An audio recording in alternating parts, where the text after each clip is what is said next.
Bonjour à tous, j'espère que vous allez excellemment bien. Aujourd'hui, on se retrouve pour faire le débrief de Paris-Nice, pour faire le débrief de cette quatrième étape de Paris-Nice. On va revenir un petit peu sur tout ce qui s'est passé. Top, flop, comme d'habitude. N'hésitez pas à vous abonner à la chaîne, à réagir dans les commentaires, à mettre un pouce bleu, à partager la vidéo sur les réseaux sociaux, notamment auprès de vos proches. Si vous pensez que ça peut les intéresser, dans les commentaires, n'hésitez pas à me dire qui vous a plu, qui vous a déçu sur cette étape. Juste après l'arrivée des grandes compétitions, vous pouvez avoir les shorts ou TikTok. Alors, il n'y en a pas eu aujourd'hui. Vous allez me dire, mais pourquoi il n'y en a pas eu aujourd'hui? Il n'y en a pas eu pour Paris-Nice, il n'y en a pas eu également pour Tirreno Adriatico. J'avais pas d'internet, en fait, mais pas du tout. C'est-à-dire que vous savez que je n'ai plus d'internet pour certains depuis le 26 juin dernier, suite à un vol de câble, que les mecs ont eu la bonne idée de mettre 3 semaines pour se dire, tiens, enfin, je crois qu'ils ont mis 3 mois avant de se dire, tiens, on va peut-être remettre des câbles. Et en fait, quand ils ont commencé à faire les travaux, ils ont mis tellement de temps qu'ils se sont fait repiquer les câbles une nouvelle fois. Je crois que c'est arrivé encore une autre fois derrière. C'est du talent, c'est du génie. Là maintenant, comme peut-être bientôt je vais avoir la fibre, je sens qu'ils vont pas réparer tant que la fibre ne sera pas là. Donc c'est du talent, donc ce qui fait que je fais avec la 4G depuis le mois de juin dernier quand même. Et bah là aujourd'hui il n'y avait pas de 4G, voilà, ça a pété à 14h30, c'est revenu à 16h30. Donc voilà, donc il faut que je récupère Tirreno Adriatico, heureusement c'est rediffusé sur Eurosport. Mais ça a été un bordel monstre, enfin, ça a été un enfer. Ça a été un cauchemar hein, même aujourd'hui. Parce qu'il faut savoir que là je regardais sur internet pour avoir le double écran. Et bah, là, j'avais pas d'internet, donc c'était vraiment la merde. C'était vraiment le bordel.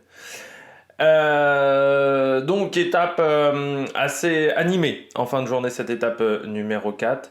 Donc si vous avez les moyens et que vous voulez soutenir mon travail, je vous remercie les gens qui le font, vous pouvez faire un super thanks et puis vous pouvez mettre la petite cloche comme ça vous êtes au courant des dernières vidéos qui sont sur la chaîne. Il y a également les différentes playlists.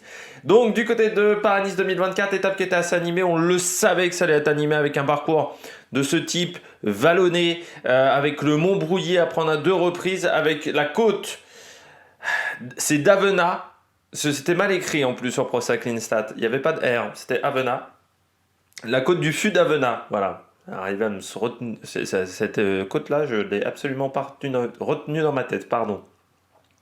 Donc avec une étape assez animée en fin de journée quand même, avec des leaders qui se sont fait un petit peu avoir, qui ont peut-être été un petit peu trop attentistes, et puis des outsiders qui en ont profité aujourd'hui. Ça, c'est la belle chose de cette étape, c'est qu'on a eu 2 outsiders qui sont partis, Luc Plapp, Buitrago, dans cette fameuse côte du sud à Venasse. On avait dit, est-ce que ça allait partir, pas partir? Il y avait une question de vent. Je me suis dit, et le Mont Brouilly, si t'attends le Mont Brouilly, j'avais dit ce matin, c'est peut-être un peu court le Mont Brouilly pour réussir à faire des écarts, il faut peut-être réussir à partir avant. C'est ce qu'ont fait ces 2 petits bonhommes-là qui sont partis à l'avant de la course, qui ont très très bien collaboré. Derrière, ça roulait pas. Ça roulait pas parce que du côté de Quickstep, je crois qu'on manquait un petit peu de main-d'œuvre. Parce que du côté de Bora, je pense que Roglic n'était pas vraiment sûr de lui sur cette arrivée-là. Ça se confirme parce qu'il perd quand même 2-3 secondes sur Remco Evenepoel. Et puis, il n'y a pas vraiment grand monde qui voulait rouler. Du côté d'Ineos, on a roulé un petit peu. Mais on se disait que c'était pas vraiment à eux de rouler. UAE, ils ont jamais défendu leur maillot de la journée. Et on en parlera un petit peu plus tard, mais c'est quand même assez exceptionnel du côté de UAE. Et ce qui fait que les outsiders en ont profité. Ce qui est assez drôle, c'est qu'on a déjà des écarts quand même ce soir, du fait du contre-la-montre par équipe et du fait également de ce qui s'est passé aujourd'hui. On a déjà des écarts importants dans le top 10. On sent aussi que la possible modification de l'étape de samedi, parce que comme il y a toujours de la neige en fait à 1600 mètres d'altitude, ça c'est le problème quand tu veux monter haut en altitude. Pendant très longtemps, Paris-Nice, il montait pas plus de 1000 mètres, 1200 mètres d'altitude, parce que à cause de la possibilité d'avoir de la neige. Bon, on a décidé, comme Tirreno, de monter de plus en plus haut en altitude, en oubliant qu'on est quand même au mois de mars, alors même s'il y a le réchauffement climatique, bah de temps en temps, il peut quand même encore y avoir de la neige au mois de mars en haute altitude. Et c'est pas la première fois qu'on se retrouve à avoir des parcours qui sont modifiés. On espère qu'on le saura soit jeudi, soit vendredi, qu'on le saura assez vite pour que les coureurs s'y préparent aussi un petit peu. Ça serait bien de le savoir avant la colle sur loup. La colle au loup, je ne sais plus, vendredi, où il y aura également quelques difficultés au programme. Mais on sent que là, la possible modification de l'étape de samedi a fait que cette étape-là était beaucoup plus animée et un petit peu modifié le comportement des coureurs. C'est une étape où ça a encore été sur un bon rythme, c'est encore une étape très intéressante. Du côté d'Evenepoel, je vais en parler maintenant parce qu'il va pas en parler, je vais pas parler de lui pardon plus tard. Je trouve que chez Soudal Quickstep on a réagi un peu tard. Van Wilder, on aurait dû l'utiliser un petit peu avant. On n'a pas voulu collaborer notamment avec Ineos. C'était peut-être une erreur à ce moment-là de la course. J'ai quasiment pas vu de la journée Vervaeke. Je m'attendais à ce que Vervaeke soit encore là dans le final, mais il avait un petit peu disparu aussi. Et ce qui fait qu'Evenepoel, s'il voulait vraiment gagner l'étape, il fallait qu'il parte bien plus tôt. Et je trouve qu'il s'est encore fait contrer. C'est la 3e fois de l'année qu'il se fait contrer sur un sprint. Alors on sait que le sprint c'était pas vraiment sa spécialité, mais les sprints en boss comme ça, il avait vraiment progressé l'année dernière, il en avait gagné des beaux. Là, il s'est fait battre 2 fois par Daniel Felipe Martinez, il se fait encore battre par Skelmose. Alors on sait que Skelmose est très bon dans ce domaine-là, mais bon, ça fait quand même 3 fois depuis le début de saison, ça fait un petit peu beaucoup du côté de Remco Evenepoel, donc ça serait bien de rectifier un petit peu le tir, parce que s'il se retrouve dans une arrivée en petit comité, il va peut-être avoir un petit peu le doute. J'ai l'impression quand même que du côté de Remco Evenepoel, le doute, c'est pas forcément sa spécialité, mais quand même, il faudra faire attention sur ce type d'épreuve-là. On regarde tout de suite les coureurs au top. Attaque de Marlou! Du côté des coureurs au top, je commence avec le vainqueur du jour qui a failli prendre le maillot de leader, Santiago Buitrago. Il commence à se faire un beau petit palmarès, Buitrago, sur ces épreuves-là vallonnées. Il a gagné l'étape de la Vuelta. Il a fini 3e de Liège-Bastogne-Liège aussi, pour ceux qui s'en souviennent, l'année dernière. Derrière notamment Remco Evenepoel. Donc c'est quand même un coureur qui a maintenant un beau petit palmarès. Et surtout, on a vu une énorme progression pour lui entre 2022 et 2023. C'est-à-dire que c'est un coureur qui, sur ses 2-3 premières années, moi je me souviens quand il arrive en 2020, 2021, on parlait de lui comme une future pépite. Et je l'avais vu sur des compétitions, notamment des championnats du monde, je crois, Espoir, où je m'étais dit, bon, je suis pas encore convaincu du bonhomme, quoi. Et en 2022, notamment, c'est là où il se fait battre sur le Halou La Tour. Oui, c'est là où il se fait battre sur le Halou La Tour. Là, je me dis, bon, Buitrago, j'ai mis des doutes, quoi, parce que le coureur a l'air d'être bon, mais bon, il faut qu'il progresse, quoi. Il y avait vraiment besoin d'une progression. Sur le Saudi Tour aussi, il avait pris la 3e place en 2023. Et puis l'année dernière, ça a enquillé les bons résultats. Je pense notamment, il fait un Tour des Alpes qui est très intéressant. Derrière, le Giro, il remporte une victoire d'étape. Il fait quand même 13e au général, sans forcément avoir joué plus que ça le classement général. C'est-à-dire c'était au départ pas forcément un objectif majeur. Derrière, sur la Vuelta, il fait aussi une très belle course. Oui, j'ai confondu, c'était pas sur la Vuelta, c'était sur le Giro qu'il a gagné une étape en 2023, mais c'est vraiment un coureur qui progresse énormément aujourd'hui. Et moi je pense que c'est un coureur qui cette année va encore passer un cap. On le voit, 2e du Tour de la Communauté de Valence à l'Alto del Miserat, qui était aussi une arrivée très typée puncher, qui ressemble un petit peu à ce qu'on avait aujourd'hui, même cet Alto del Miserat. Il fait 7e du Tour d'Andalousie sur le chrono, ce fameux chrono de 4 km 95 où il y avait une fin de parcours qui était assez vallonnée aussi. Là encore, victoire sur cette étape de Paris-Nice. C'est sa 5e victoire chez les professionnels. Il y a une victoire d'étape sur le Saudi Tour, une sur le Tour de Burgos, une sur Paris-Nice et 2 sur le Giro 2023-2022 et donc pas sur la Vuelta parce que j'avais dit une petite bêtise. C'est un coureur qui progresse énormément. Il a que 24 ans, c'est vrai qu'il est arrivé très très jeune aussi. Il avait à peine 20 ans chez les professionnels. Donc il a fallu se mettre dans le rythme. C'est rare même pour les Colombiens. Il y avait eu Bernal. On va dire que c'était la suite de Bernal. On a même vu les deux se congratuler à l'arrivée. Donc c'est assez intéressant de voir aujourd'hui le niveau qu'a Buitrago et je pense que c'est un coureur qui peut être une belle cote cette année sur les grands tours parce qu'il progresse En montagne, c'est vraiment le profil grimpeur de poche, puncher, grimpeur typique qu'on a en Colombie, typique sud-américain, je dirais à la Carapaz, voilà, ce profil-là, à la Egan Bernal aussi. Alors sur le contre-la-montre, il manque encore de niveau. On a vu hier, il tient la cadence avec Bilbao aussi. Et puis, ouais, c'est vraiment un mec qui progresse d'année en année. Et là, il arrive, il a 24 ans. Il va sur ses 25. Donc, c'est vraiment un coureur auquel il faudra faire attention, je pense, cette année Buitrago. Sur les classiques ardennaises, mais également sur les grands tours, selon son programme. Et puis, on se dit pourquoi pas, mais bon, si la course des Jeux Olympiques devenait extrêmement dure, Buitrago, je sais pas qui y aura du côté de la Colombie, mais ça pourrait être une option d'emmener soit Buitrago, voilà, sur un parcours comme ça, avec ses qualités de puncher, il pourrait être intéressant sur les prochains Jeux Olympiques, parce que le parcours va être atypique, et puis comme on sera que 4 par équipe, il faudra des coureurs de talent au départ, des coureurs en forme et des coureurs de talent aussi. On poursuit avec Bernal. Pour moi aujourd'hui, c'est un nouveau test pour Egan Bernal. On l'avait vu sur Grand Camino, il avait tenu la cadence par rapport à Vingegaard, mais l'opposition au départ n'était pas si importante que ça. Il y avait Vingegaard, il y avait Lenny Martinez, mais c'était pas la plus grosse liste de départ. Donc là, je me disais sur une épreuve World Tour, est-ce que ça va tenir aussi bien du côté d'Egan Bernal? Alors hier, il fait un bon contre-la-montre, mais je me disais aujourd'hui, il y a un enchaînement de difficultés. Donc j'attends de voir ce que ça va donner du côté d'Egan Bernal. C'est très bien. Il perd que 2 secondes par rapport à Evenepoel-Skelmose. Il finit juste derrière Evenepoel, il fait 5e de l'étape, donc il finit devant Felix Gall, devant Roglic, par exemple, devant Jorgensen aussi aujourd'hui. C'est très très bien.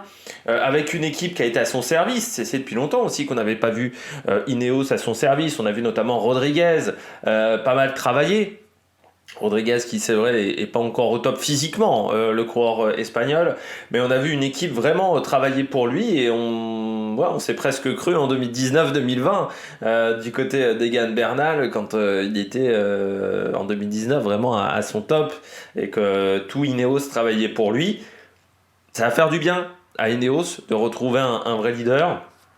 Il reste encore pour moi une case à valider, c'est l'étape de samedi si on peut la faire, parce que sur une longue montée en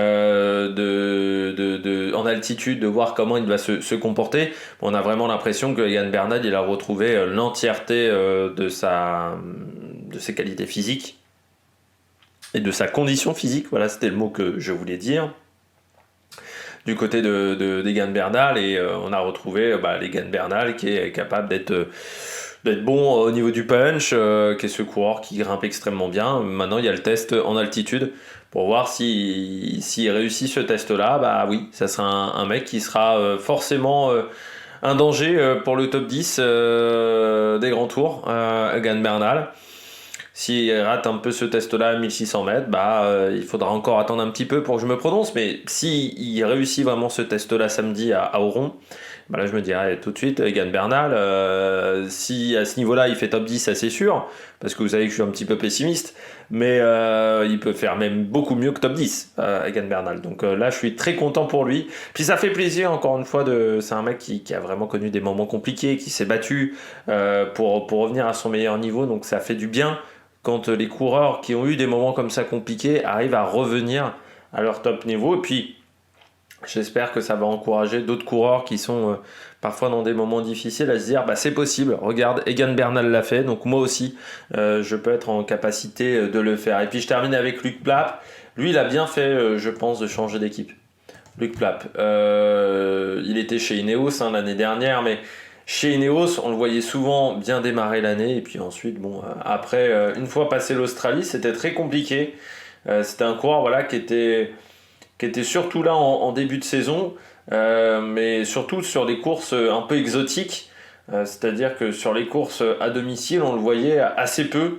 Sur les courses en Europe, pardon, plus qu'à domicile. Sur les courses en Europe, c'était un coureur qui était trop discret.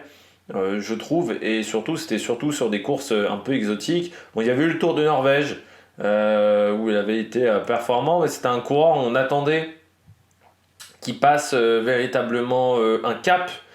Aujourd'hui, Luc Plap, eh bien le cap a été passé sur cette étape, parce que pour moi c'est la première fois où il a eu une aussi grosse opposition, parce que sur l'UAE Tour, j'ai pas le souvenir qu'il avait eu une grosse opposition face à lui, sur une étape où il y avait un enchaînement de cols aussi, ce qui n'est pas le cas sur l'UAE Tour, par exemple, où il y avait un enchaînement de bosses, de moyenne montagne, et où il avait une grosse opposition, et où il a osé aussi, Luc Plap, parce qu'il est parti de loin.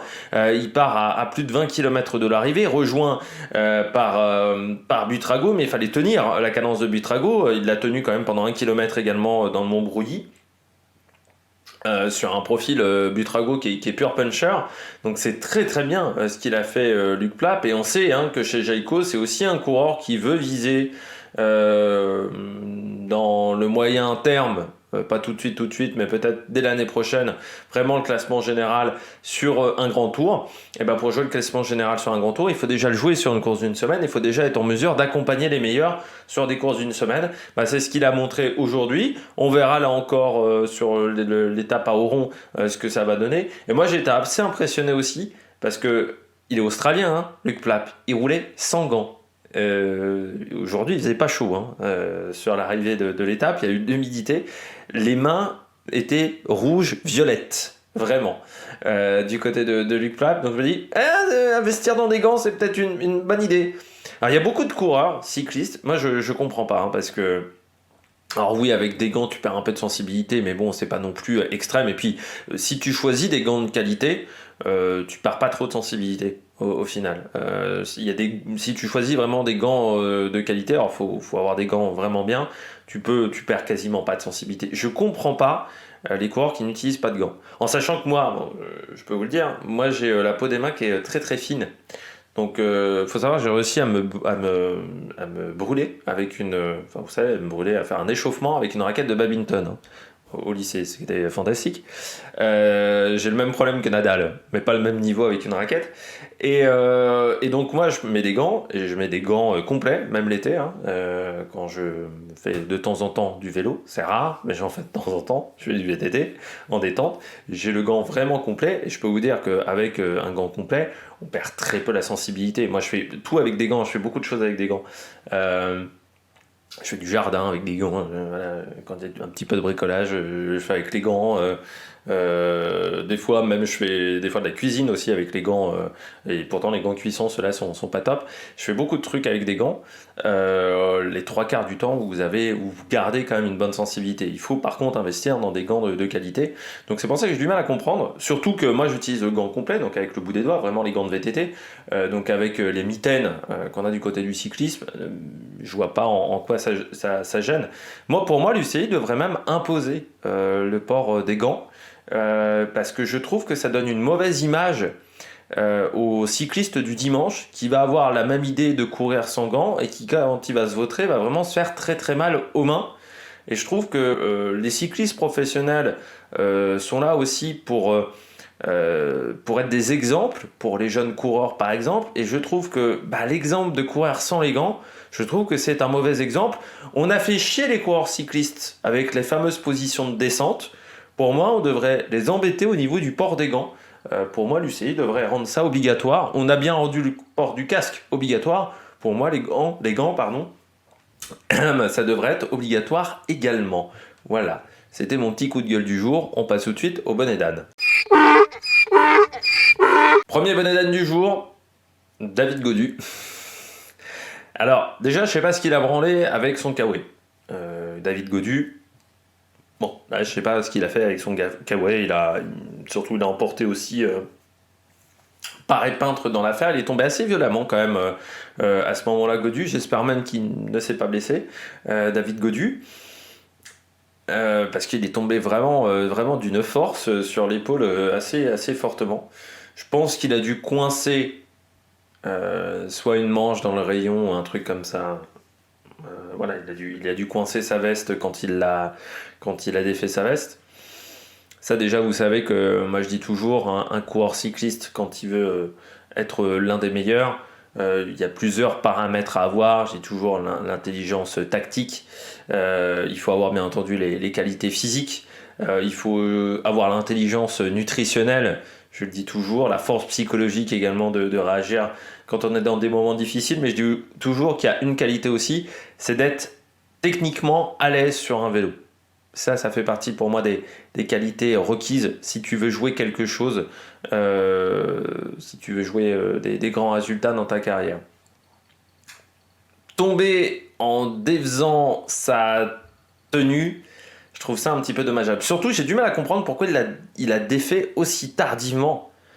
Parce que, alors je vois bien que ça roulait vite, mais il aurait peut-être fallu anticiper. Il a aussi des équipiers à ce moment-là. Il aurait pu peut-être passer sa veste à Geniette, passer sa veste à Quentin Paché, ou demander, pourquoi pas, un peu d'aide à Quentin Paché quand il défaisait sa veste. Bon, il aurait peut-être fallu anticiper un petit peu du côté de David Gaudu, parce qu'on savait très bien qu'au moment du premier passage sur le Mont Brouilly, après, ça allait être peut-être une course assez nerveuse du fait qu'on allait peut-être perdre des équipiers à ce moment-là, mais que ça pouvait rouler fort.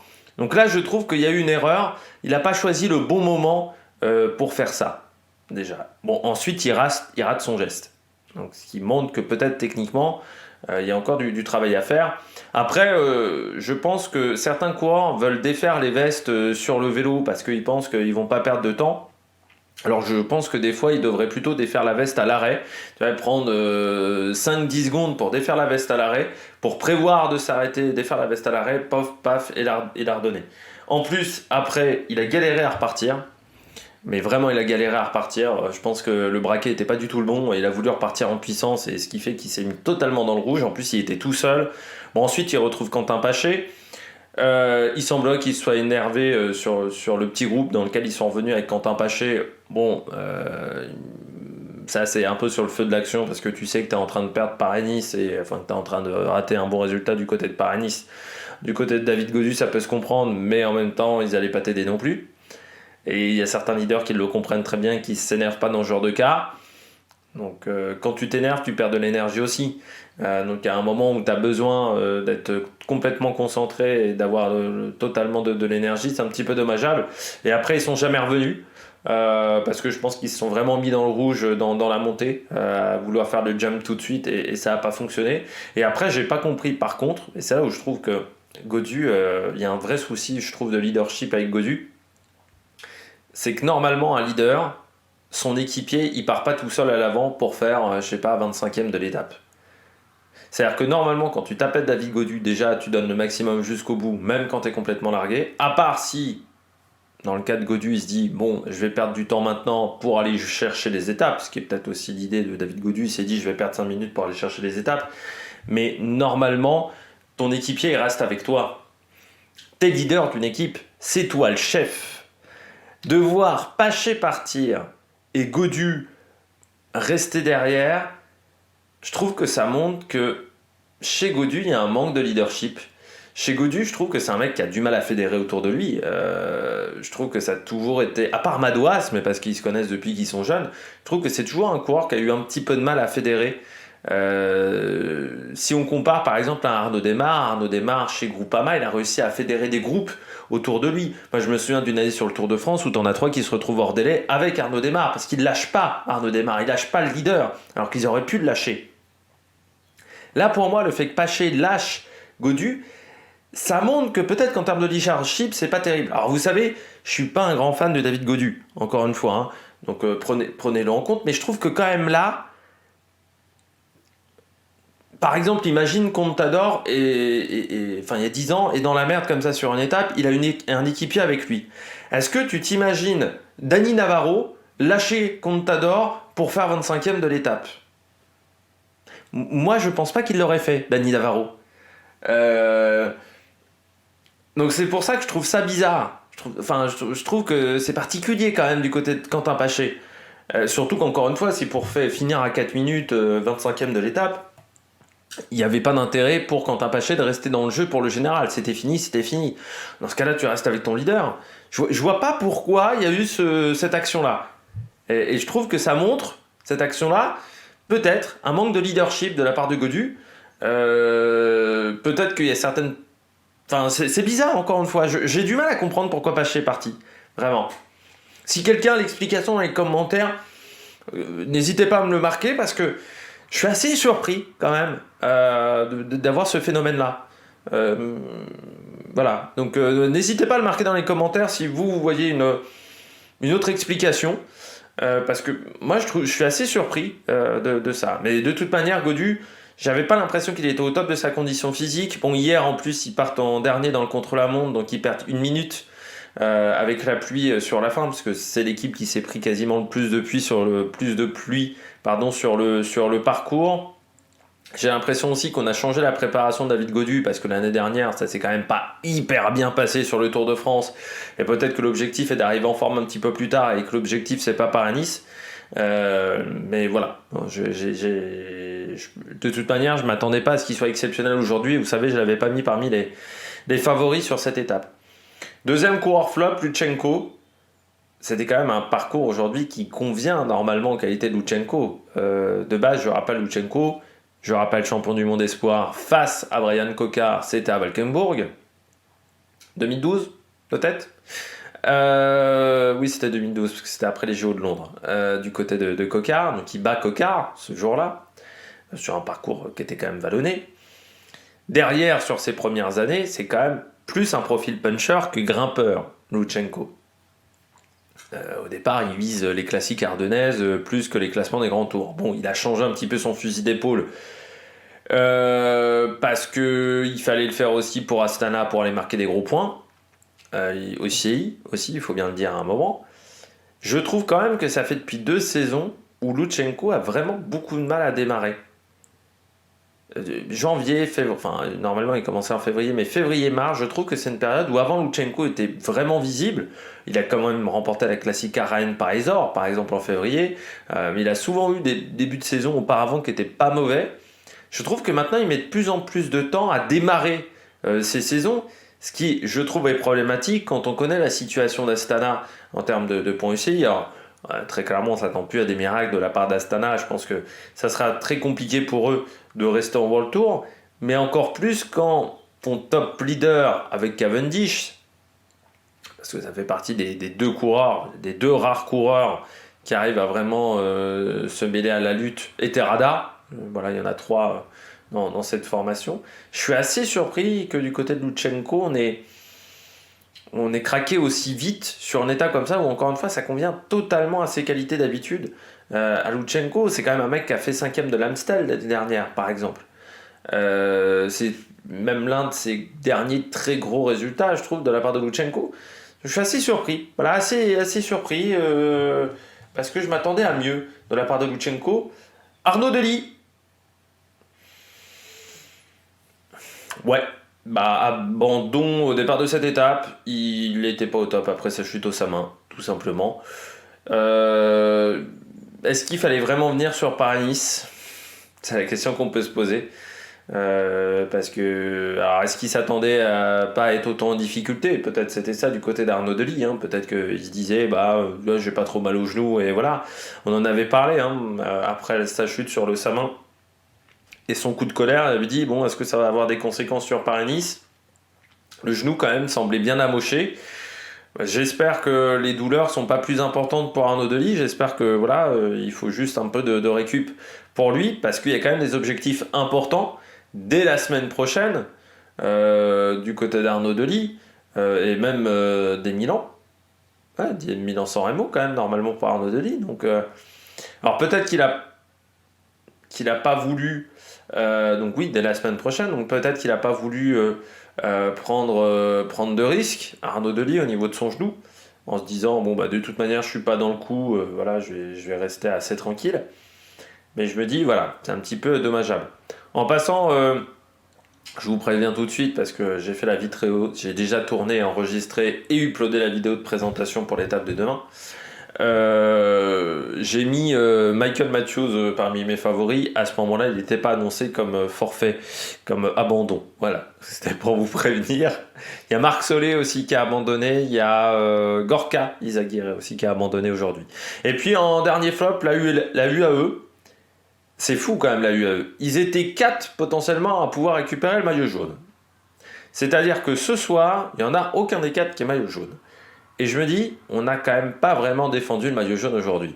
Alors je veux bien que tu défendes pas pour McNulty, mais tu as quand même Almeida, Tu sais très bien qu'Almeida, il aime pas les montées courtes.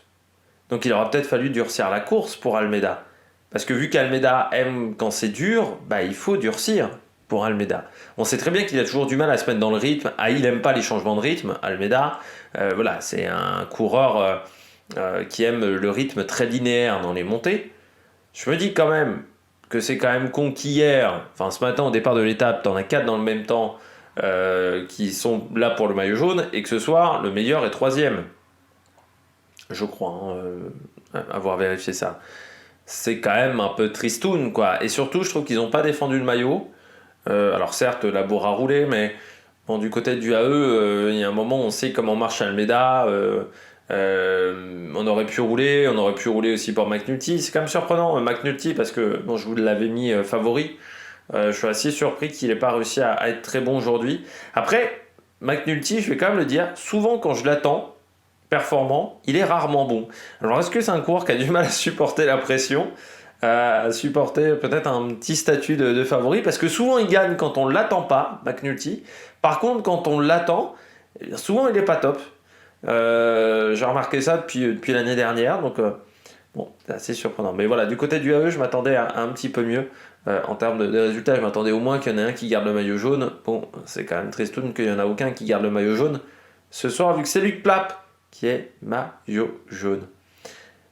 Eh bien, j'espère que vous avez aimé cette vidéo. Si vous avez aimé cette vidéo, n'hésitez pas à vous abonner à la chaîne, à réagir dans les commentaires, à mettre un pouce bleu. Et puis nous, on se retrouve pour de nouvelles aventures sur la Mec Production. Ciao, ciao!